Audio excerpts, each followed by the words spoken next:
defense. They're very good against the run. I think they're number 5 in the country in rush defense. They're very good on third down, which has definitely helped them as far as time of possession is concerned. Offensively, they have a dual threat quarterback in Kellen Mond. He's much improved from last year. You can tell he's comfortable. They can run the ball. They've got some weapons at receiver, and they have the top punter in the country. They're leading the country in net punting. That's helping the field positions and everything that goes with that. Couple updates just for us about us. Boobie Whitlow did not practice last week. We'll see where he's at this week. I'd say right now he's day-to-day. Jack Driscoll did practice on a limited basis last week, and we'll see where he goes also, and I would say he's day-to-day with that. But overall, like I said, it was a good week for us. I think we're in good position to finish strong and playing a good Texas A&M team at 11 a.m. at home. Questions? Don't you know Dean was able to practice? Yes. Yeah, he's back. He's back practicing, and he'll play. What did you feel like you were able to accomplish during that off week? Yeah, probably more than anything is evaluating us and getting a chance to work on us and clean some things up really in all 3 phases that can help us the last 4 weeks.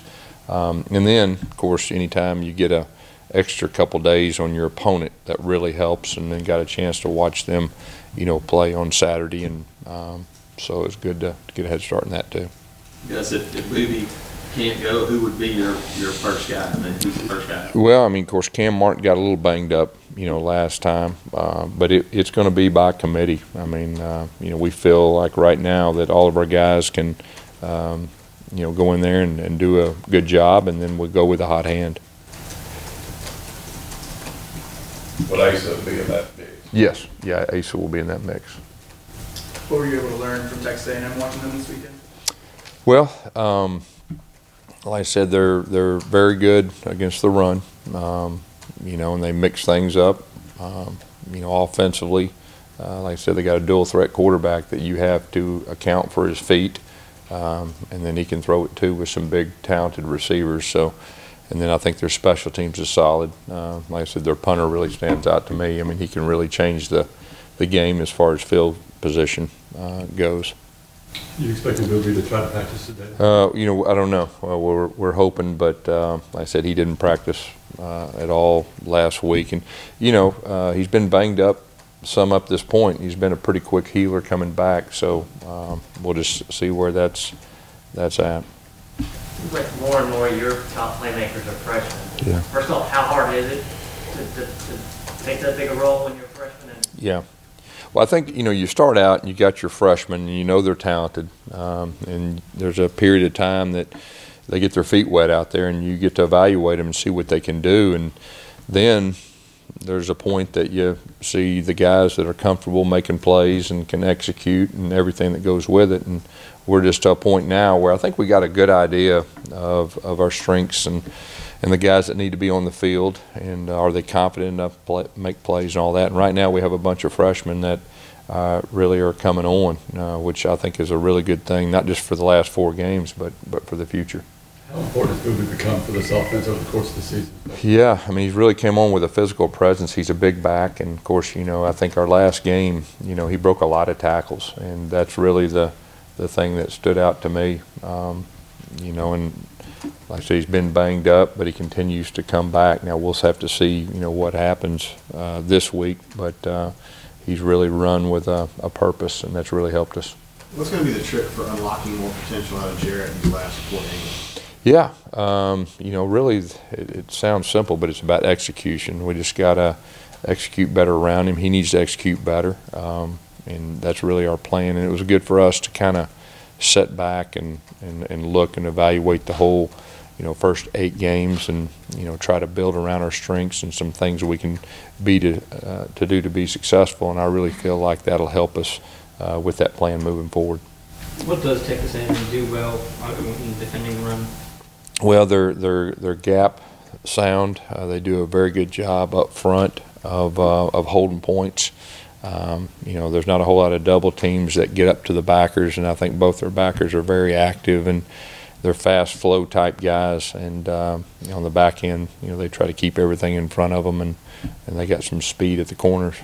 As you mentioned, Jamel being back, but how important an off week was it for Nick, Marlon, Deshaun, Darryl? You got a bunch of guys in that front seven. Yeah, there's no doubt. Not just them, but I think there was quite a few guys that were banged up that we were able to take some off of and get some of the younger guys more reps and more experience last week. So it was twofold as far as that's concerned. But we needed that off week just for the health.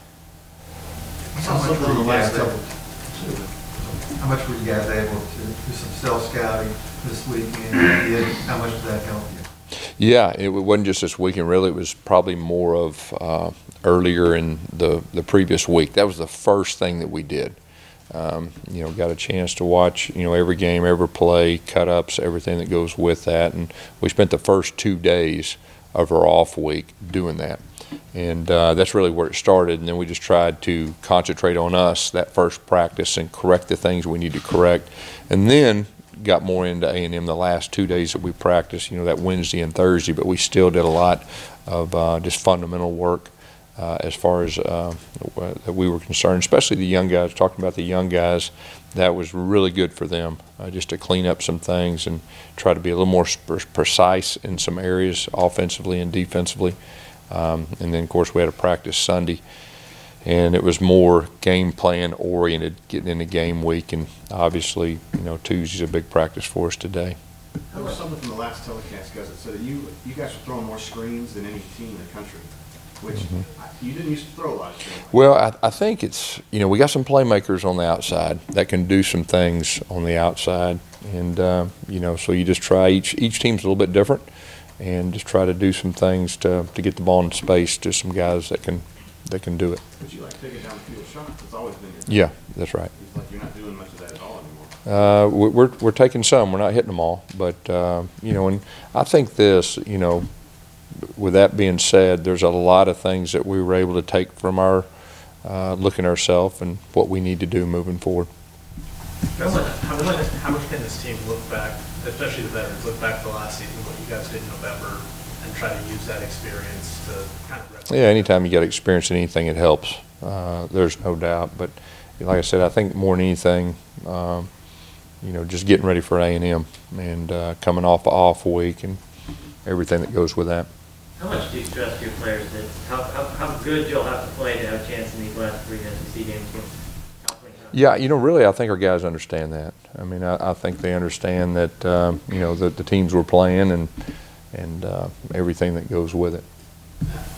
What has made Seth Williams able to, be such a big play guy so early in his career? Yeah, I think it's been, first of all, he has the ability. I mean, he has a very good skill set, and it's just been a process of him becoming more comfortable.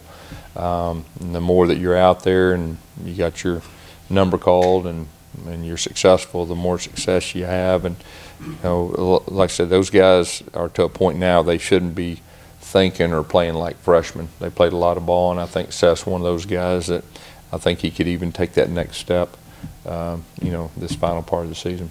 Considering how well Texas A&M defends the run, how concerning is that to you, considering the running struggles you guys have? Yeah, of course, last week, we ran the ball better, and we ran it really all year. And you've got to be balanced. I don't care, who you're playing. You've got to be able to run it and pass it. So we need to be successful, but there's no doubt. I mean, they're very good. Like I was talking about, the run fits, and their defensive line really gets off the football and tries to play in your backfield. So we're going to have to do a good job of creating run yards.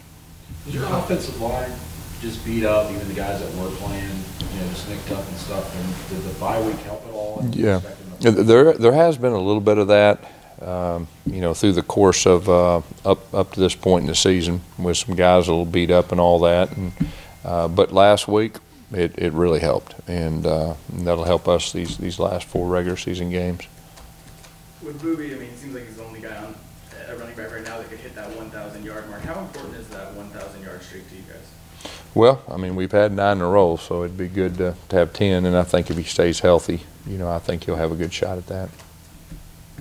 Talk about your decision to go up to New York over the weekend. Yeah, I'd had that planned for way back, and of course I was still able to recruit all day Friday and Friday night, and just made a quick trip up there, and anytime you can do that, that's definitely good for recruiting. Nice to be back with Houston Nutt, spend some time with him. Yeah. Oh, yeah. Yeah, it's good. Yep, we did.